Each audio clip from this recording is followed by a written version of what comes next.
Hello guys, welcome back to my channel. In this video we are going to talk about watering our plants. Exactly. Have you ever thought about whether you're watering your plants right or wrong? Maybe your plant not growing is because you're underwatering it and you wanted to water them more and this kind of things. Well, this video is exactly for you and also for me as well, because I did the same thought as well and I did this research, so we can both benefit from it. Without any further ado, let's dive in.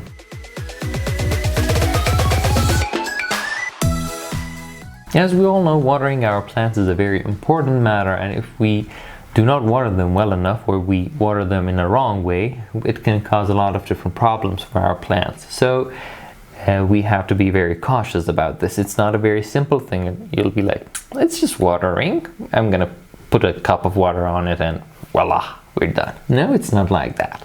It is a very precise and accurate thing to do. The best way to water your plants is to know what are the plant's preferences. Is the plant in a type that needs a lot of water, medium amount of water, less amount? Like cacti do not need that much water, so just a little bit over the edge considered to be overwatering them, and this kind of thing. This is the first preference that you should know. The second is your soil's drainage. If the soil cannot keep a lot of water in it, you have to change it. But if you cannot change it, you gotta keep watering a little bit more. And also the temperature. In the hot temperatures, the plant need more water. But letting all this aside, maybe sometimes we have felt that we're doing them right, but we were actually doing it wrong. So best way to know if we are watering our plants in the right way is to know when we are doing it wrong. Exactly, you heard me right. So the first thing is, too much love can kill. Exactly, you heard me right. You know, watering the plants is not always about underwatering them. Sometimes overwatering them can cause a lot of issues for the plant as well. Yeah, just like too much love. If you overwater your plants, a lot of different things can happen and the plant will show some signs to you. The first sign is wilted leaves. Yep, wilted leaves. If you water the plant too much, the water content of the plant go up to the point that it will prevent the water regulation system of the plant, and this will cause the plant to contain so much water that the plant's leaves will start to feel soggy and a bit mushy, and they cannot endure their own weight. So they will be like just exactly like that. They just kind of fell off the balance. You know, they have too much water and they are so heavy and they cannot endure themselves.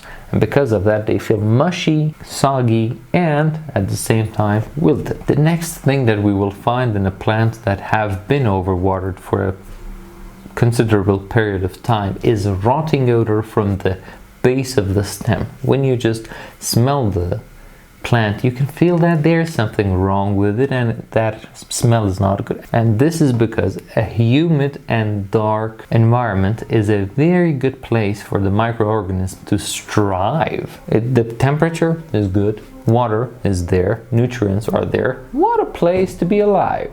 And they will start to produce lots of different components that are not very useful and not good for our plant. And this will put a toll on our stem. Most of the times when you can smell the rotting odor, we have one other sign as well. Witnessing algae and mold in the pot. Most of the times if you overwater your plant, you can see that there is a little greenish texture on the top of your soil. Those are algae. We mostly know their cousins as seaweeds, but in little sizes we have these algae that they come and cover these soil areas in a teensy bitsy ways. And the mold is a fungi family member that they will reproduce in a dark, humid environment, exactly like soil. Most of the times to see the mold, you have to take out the plant and the soil, and you will see that some white or blackish dots on the soil. Those are the mold. How to counter the rotting odor and the mold and algae is a very easy way to do if you have done it yourself before. Just go out, buy a new soil, take out a plant from the pot, brush off all the old soil that has been contaminated, but be careful not to damage the root of the plant. and then put the new soil in a pot and put your plant inside the new soil as well without any problem. It may have some, because you have changed the soil, the plant may get a little bit of stress, but no issues, because you have freed the plant from the rotting odor and the microorganisms and mold that they were in the contaminated soil before. And also have that in mind that stunt growth and yellow leaves are a common sign for all of the plants that face a stressful situation. It's not always about overwatering or underwatering something.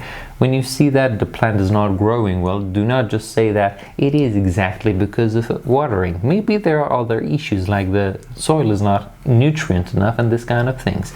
In these times, try to pay attention to different details about your plant. The next part that we are going to cover is the underwatering part. For the underwatering, we have most of the times underwatering does not show many signs before getting too late. That is a very common thing.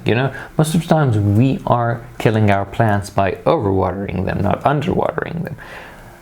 But underwatering signs, the first one that is very common is yellow leaves, but not just any yellow leaves. The yellow leaves that are dry and crisp. That is a very important thing. In the overwatering, most of the times, if you have a yellow leaf, the leaf is soggy and at the same time it contains water. But in the underwatering, all of the times that you witness a yellow leaf because of underwatering, the leaf is dry and crisp. The second problem that we witness is brittle stem.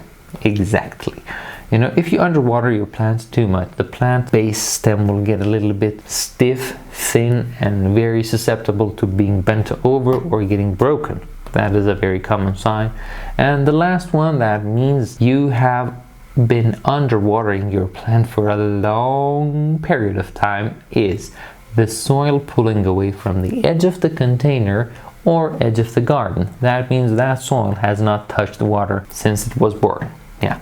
Pay attention to that. And this concludes our video. Pay attention to different kind of things about your plant. Before watering them, try to check the moisture. If it's not very dry and you can feel the moisture enough, there is no need for watering. And if it is dry, then it's time for watering. At the same time, try to have a little bit of research about your plant on the internet to know that whether this plant, maybe it's snake plant, tomato, or any other kind of thing, how much water does it need. I hope that you enjoyed the video, and I was very happy to make this video for you as well. By the way, you can check our latest video right over here, and I hope that you have enjoyed this video as well. Remember to like and subscribe, and have a beautiful day just like yourself. See you later.